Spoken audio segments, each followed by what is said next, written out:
testimony, Casey Marie Katipunan.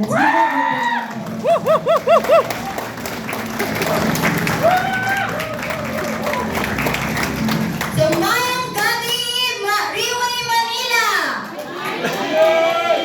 So, first of all, I'm Casey Marie Castroverde Katipunan, 23 years old po, all the way from the city of Love, Iloilo City. So, thank you so much po.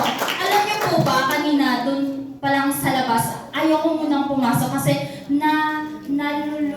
nalulula, kaya ko to. Nalulula ako sa dami ng tao. Grabe yung Riway Manila talaga. Kaya sabi ko sa sarili ko, balang araw, gaganito din yung Riway Iloilo. Isa ako dun sa magpapapuno ng office namin. So, nasabi ko kanina, I'm a fresh graduate. Last June 11, 2025, this year lang po, sa kursong Human Services. So, bakit nga ba ako nag-Riway? So, because of my mother. Si mama po nagkasakit on October 30 last year lang po. So, nag-umpisa po lahat yun nung nangatay yung nipple niya. Tapos, meron parang namamaga. And then, after that, sobrang hula niya, hindi niya na nakayanan. Sobrang sakit na din ng katawan niya and everything. And then, hanggang sa nag-decide kami na ipatake sa kanya yung portier. So, bago ang lahat, paano namin nakilala yung portier placenta? Kasi po, 2 years ago, nakilala na namin ito kasi si Papa, Riway leader na din. So, hinanapan namin ng paraan para makatake si Mama ng portier. So, yun na po. Before siya magpa-check up sa doctor niya, pagka the next day, nag-take po si Mama ng 2 capsules sa umaga at 2 capsules sa gabi. So, believe it or not, pagka umaga po, pumutok yung nana sa breast niya. So, agad-agad dinala po siya sa Iloilo City pa. Nasa Kalinog, Iloilo kami. Nasa outside city kami, province. So, yung biyahe po is 2 oras. So, bali yung ginawa lang kay Mama, pinapala ng malinis na tela, and then, ayun, nagbiyahe na sa public bus. Kasi wala kami pong kotse. Or walang magpakadto dito na kotse. Kayo na po mag-intindi. Susubukan ko po ang aking mga kaya magsalita ng Tagalog para sa inyong lahat. So yun na po.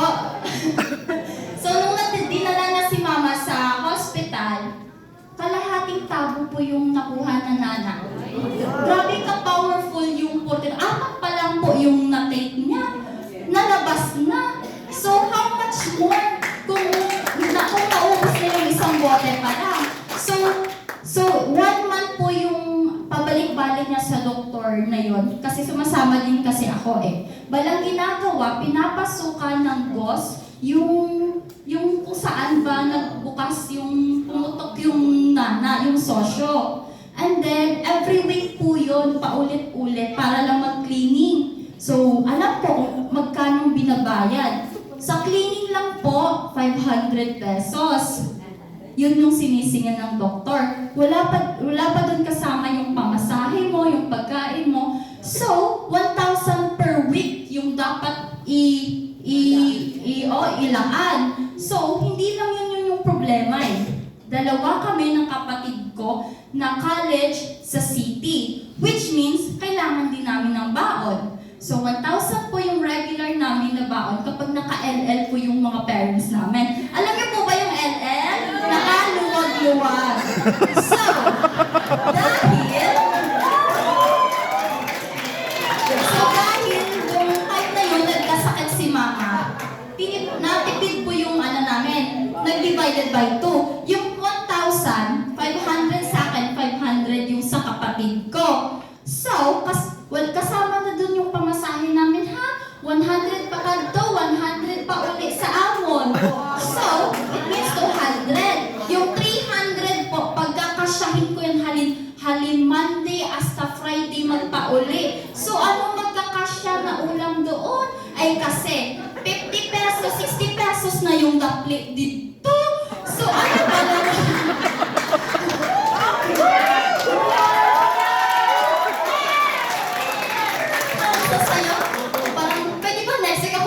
Masasayaw naman ako dito. Ika-cancel ko yung flight ko bukas. Next week, andito ulit ako. So yun na nga. So back to my story. Siyempre, sa hirap ng buhay, kailangan namin marunong makontento at magtipid kasi naiintindihan naman namin yung sitwasyon namin.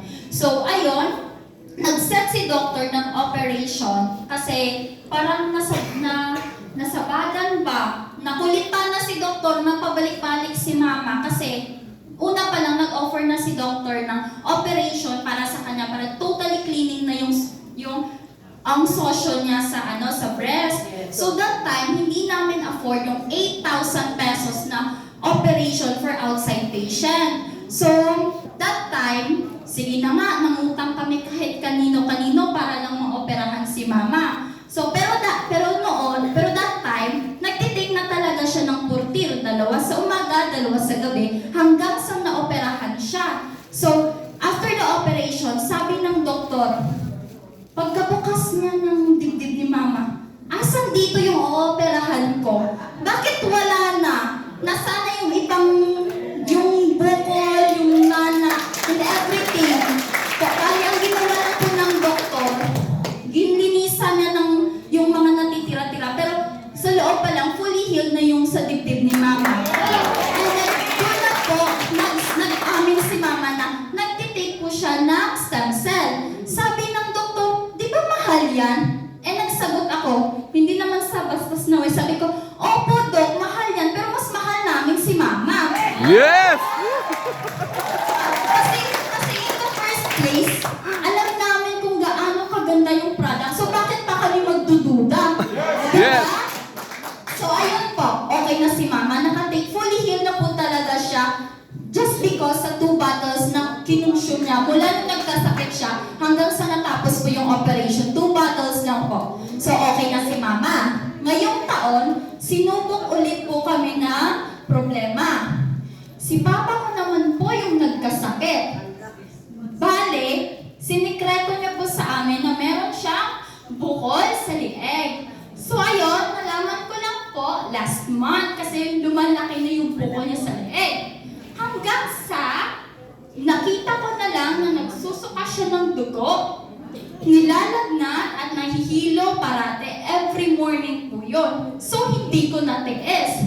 Sabi ko kay Papa, Papa, magpa-check up na tayo. Sabi niya, wala tayong pera. You know what, ladies and gentlemen, hanggang ngayon hindi pa kami nakakapagpa-check up kay Papa kasi wala kaming pera. Kasi ako, lumaki ako sa buhay na kahit isang tuka kami. Hindi gaano karangya yung buhay ko. Kahit yung pangarap ko lang man dati, maging Disney princess, pero gusto ko lang naman po maging Disney princess, pero hindi binigyan. Pero okay na, kontento ako sa kung anong meron.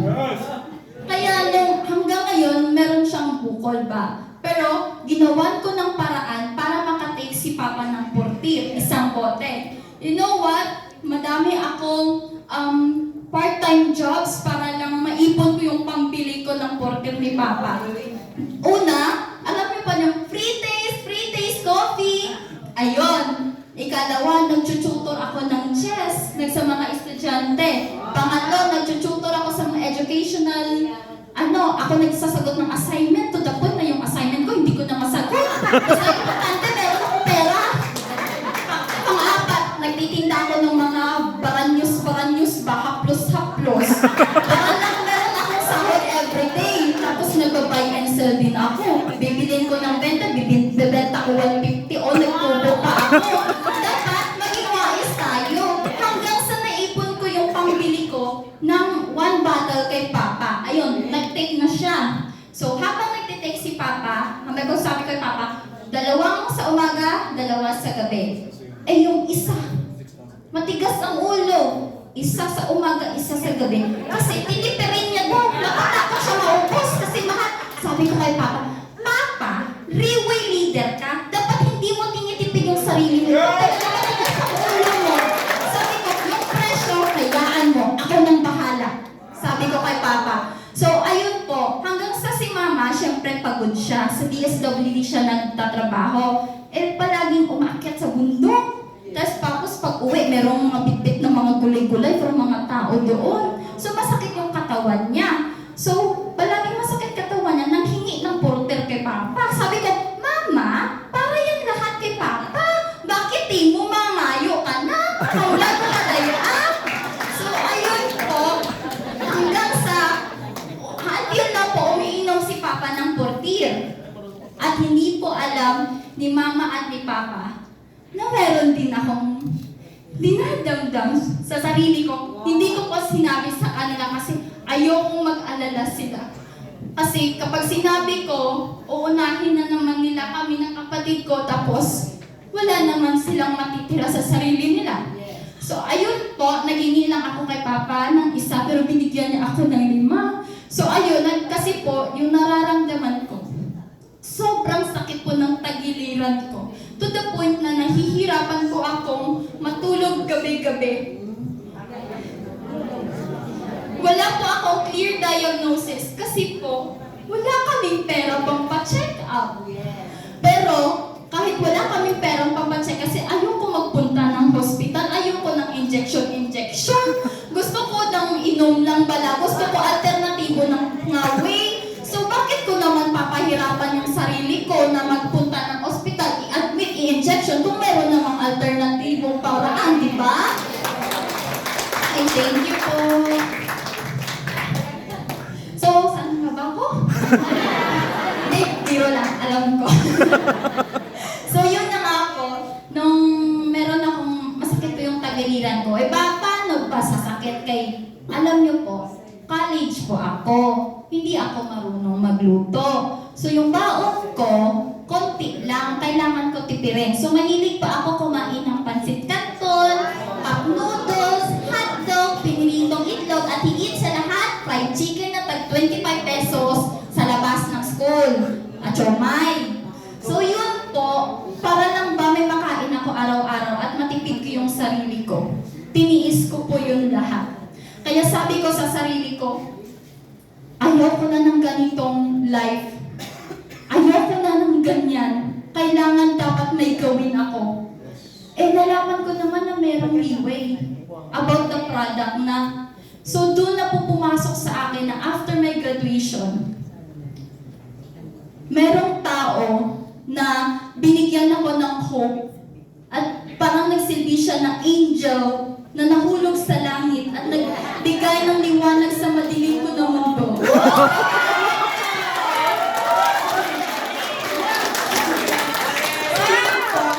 At itong tao na to talaga yung nag-push sa akin na makaya ko lahat ng pagsubok sa buhay at always niya ako mino-motivate.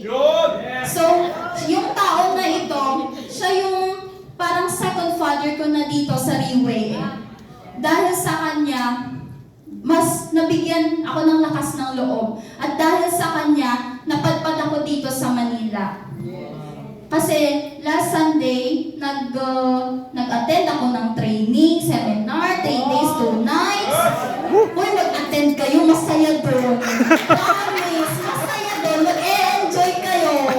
So yun po, yung pinang-enroll ko doon sa 3 days, 2 nights seminar, hindi po yun madali. Kasi pinaghirapan ko yung mabuo, yung pang-enrollment ko doon. So ang ginawa ko, nagbenta po ako ng 5 pieces, 10 pieces, 20 pieces, para lang mabuo ko yung pang-enrollment ko. To the point na babasa na ako ng ulan, anong oras na ako makauwi sa boarding house, kasi nga, palagi ako late. Kaya yun po, nababasa ako ng ulan, umiiyak ako sa daan, kasi na-frustrate na ako eh. Sa Sunday na yung seminar, Tuesday na, pero hindi ko pa fully yung pang-enroll ko. Kaya ginapang ko po talaga yung pang-enroll ko para lang maka-attend sa seminar na yan. Kasi gusto ko pang matuto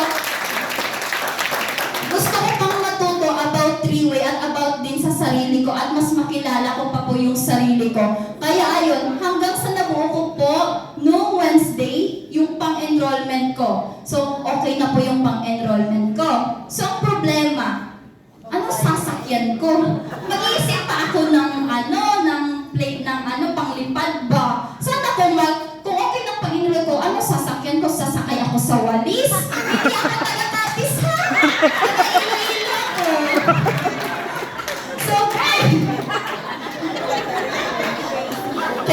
mag-testimony dito. Maraming ika-cancel na talaga flight ko bukas. Kung mag-share ko din dito po sa next week. So ayun po, dahil din po sa mga sponsor ko sa Iloilo, sila ni Ninang Debbie Hoover and Rachel Tambis, sila po nagsagot ng flight ko papunta dito sa Iloilo. Palakpakan naman natin sila. So, and lastly, yung tao na to na sinasabi ko kanina na nagpupush talaga sa akin na kaya ko, siya din po yung nakadiscover ng talent ko aside kay Papa Ba. So, yung tao na to is second father ko na dito sa Riway at kahit dito siya sa Manila, ako sa Iloilo, walang nagagay sa akin na leader doon. Kahit ako mag-isa, kaya ko mag-OPP, pinag-aaralan ko about Riway. Minsan ino-on the spot nila ako mag-MC, mag-OPP, nakayanan ko po yun lahat. And until now po, alam ko ba, unti-unti ko nang nabubuo yung team ko sa Iloilo. Kahit ako lang po mag-isa. So kahit wala po yung presence ng mga leader ko dito sa Manila, nakayanan ko po yung lahat. At yung tao na to na tinutukoy ko ay walang iba kundi ang ating Diamond 3 Star si Sir Rad Tribunsan. Nagmahal po talaga sa akin. At yun po, nakapunta ako dito, nakapag-share ako sa inyo. Ang masasabi ko lang po, lahat naman tayo may goal sa buhay, hindi po ba? Sino ba dito walang goal? Pwede na po kayo Hindi, joke lang.